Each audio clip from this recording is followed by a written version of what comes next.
¿Por qué la gente en el siglo XXI busca ayuda en los antiguos espíritus? ¿Y qué es el vudú en realidad? ¿Magia o una religión olvidada de los antepasados? Para encontrar respuestas, viajamos al punto más extremo de África, Benín, la capital mundial del culto vudú. Precisamente aquí, en los mercados, no se venden souvenirs, sino polvos de amor para alcanzar los deseos más íntimos. Están en el canal Historias de los Siglos y hoy vamos a descubrir. ¿Es cierto que el vudú está relacionado con muñecos y maldiciones? ¿Existen los zombies de verdad o es un mito? ¿Y qué le ocurre a una persona durante un trance de vudú? Denle like si están listos para asomarse al abismo y descubrir de qué son capaces las personas para cumplir sus deseos.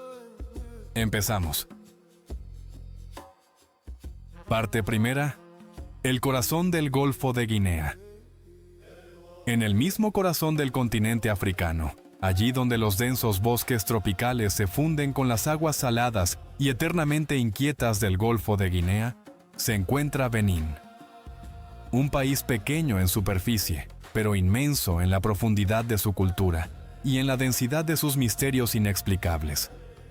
Con una población de poco más de 10 millones de personas, Benín es un país dinámico de África Occidental, con una historia rica y tradiciones fuertes. Está situado entre Togo al oeste y la gigantesca Nigeria al este. Hacia el norte se extienden las tierras áridas de Burkina Faso y Níger. En la costa del Golfo de Guinea se encuentra Cotonú, la ciudad más grande y el centro económico del país. Como sus vecinos, Benín es un verdadero crisol. Aquí coexisten decenas de grupos étnicos, lenguas y costumbres. A menudo viven en armonía, pero a veces surge entre ellos una tensión tan fuerte que se puede sentir en la piel. Y la causa no es la política, sino las creencias. La fe en que nuestro mundo de los vivos es solo una capa fina, y que detrás de él comienza un vasto e invisible mundo de espíritus. Por cierto, el nombre del país proviene del río Benín, pero la historia de esta tierra se remonta mucho más allá de los mapas oficiales. En otro tiempo aquí floreció el poderoso reino de Dahomey, un lugar donde nacieron las legendarias mujeres guerreras y donde el culto a los antepasados fue elevado al absoluto. Hoy Benín es un lugar donde el smartphone moderno en el bolsillo del vecino no le impide creer que por la noche caminan por las calles aquellos a quienes les corresponde estar bajo tierra. Parte segunda. La ciudad donde los espíritus toman café. Si llegan a la ciudad de Ouidah, la capital espiritual del país, no verán pentagramas ni velas negras en cada esquina. La vida cotidiana de Benín, a primera vista, parece normal. Las mujeres llevan recipientes con frutas sobre la cabeza. Los hombres hablan de fútbol. Pero fíjense en los detalles. Casi frente a cada casa hay un legba, una pequeña figura de barro, a menudo moldeada de forma tosca, cubierta con aceite o adornada con plumas. No es arte, es un guardián energético. Los locales creen que, para que los problemas o la enfermedad no entren en la casa, el espíritu guardián debe ser honrado con regularidad y recibir ofrendas. En Benín no existe una frontera clara entre religión y vida. Aquí el vudú es la religión estatal. Imaginen que en su país el día oficial festivo fuera el Día de la Magia. Aquí es una realidad. El 10 de enero todo el país se sumerge en rituales. Y no es un espectáculo turístico. Es el momento en que ministros y empresarios se quitan los trajes caros, se ponen telas rituales y van al océano a pedir la bendición de los espíritus del agua. El verdadero rostro de esta cultura se revela en los mercados de Ouidah. Entre las filas de verduras y telas comunes se esconden puestos de fetiches. Aquí la magia no se considera un cuento, sino una herramienta absolutamente real y práctica para influir en la vida y en los sentimientos. Les ofrecerán polvos de amor, mezclas especiales de hierbas raras y minerales que, según los sacerdotes, son capaces de encender la pasión en cualquiera. Allí mismo pueden encontrar amuletos para la fidelidad de la pareja, Se cree que un objeto consagrado, escondido en la casa, retendrá al ser amado de la infidelidad mejor que cualquier juramento. Para un beninés, comprar ese polvo es lo mismo que para nosotros entrar en una farmacia a comprar vitaminas. Pero ¿por qué precisamente en Benín esta tradición se ha conservado en una forma tan auténtica? La respuesta es simple: el aislamiento y la fuerza de la tradición. Ni la época colonial ni el paso del tiempo lograron cambiar por completo este modo de vida. Parte tercera. Gambier, la Venecia africana y el legado de la época de la trata de esclavos. Para entender cómo nació esta fe de hierro, hay que abandonar las calles de Ouidah y dirigirse hacia el lago Nokoué. Aquí, a varios kilómetros de la tierra firme, se extiende Gambier. La llaman la Venecia africana, pero la historia de su origen está lejos del romanticismo. Gambier es la aldea sobre el agua más grande de África, donde alrededor de 35,000 personas viven en chozas de bambú sobre pilotes. Pero ¿por qué la gente decidió trasladarse al agua, a condiciones de humedad permanente y aislamiento? La respuesta está en las páginas de la historia. En el siglo XVII, el reino de Dahomey se convirtió en uno de los actores clave del sistema de la trata atlántica de esclavos, colaborando con las potencias comerciales europeas. Los pueblos vecinos vivían en tensión constante, temiendo ser capturados y llevados por la fuerza a una situación de dependencia obligada. El pueblo Tofinu encontró una salida ingeniosa en las prohibiciones tradicionales de los guerreros del reino de Dahomey. Según sus creencias, atacar a personas que vivían sobre el agua se consideraba inadmisible. El lago se convirtió en un refugio sagrado, en una fortaleza natural hacia la que no se dirigían los destacamentos militares ni los cazadores de cautivos. Hoy la vida en Gambier parece un espectáculo único. Escuelas flotantes, mercados y taxis acuáticos, estrechas canoas que incluso los niños manejan. Pero detrás de esta imagen pintoresca se esconden serias dificultades económicas. Benín sigue siendo un país con recursos limitados, y la herencia colonial francesa es visible en la arquitectura y en el idioma oficial, pero casi no se refleja en el nivel de vida.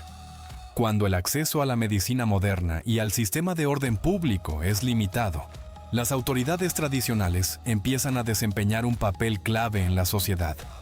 En estas condiciones, la fe se convierte no solo en un apoyo espiritual, sino también en parte del sistema social y económico. Y la pregunta principal es, ¿cómo se manifiesta esta fe en la práctica? A continuación, lo que rara vez se muestra en los reportajes estándar. Parte cuarta. Ceremonia masiva de vudú en Benín. Rituales y trance. En el interior de Benín se celebra una auténtica ceremonia de vudú, no un espectáculo, sino una religión viva. Todo comienza con el sonido de los tambores. No es solo música, sino un ritmo que introduce a las personas del ritual en un estado especial. En el centro del círculo tiene lugar lo que los locales llaman la gran ofrenda. Para que los espíritus escuchen la petición de la comunidad, ya sea lluvia, una buena cosecha o sanación, es necesario darles energía de vida. Se sacrifican animales domésticos, gallinas, cabras y a veces perros. Puede parecer duro, pero para un beninés es un acto sagrado de intercambio de energía. Bajo el ritmo de los tambores, los participantes entran en trance, toman carbones al rojo vivo, se hacen cortes rituales sin sentir dolor. La frontera entre la fe y la realidad se difumina. Pero todo esto es solo la antesala de la prueba más importante. Por delante está el festival de vudú y desafíos que ponen a prueba el sentido común. Parte quinta. Sangbeto y el ritual de renacimiento. Magia o leyes de la física. Un lugar central en el sistema de control de la sociedad lo ocupan los Sangbeto. Son los guardianes nocturnos, espíritus protectores del orden. Exteriormente parecen enormes conos hechos de paja o de hilos de colores. Los Sangbeto comienzan a girar con una velocidad increíble.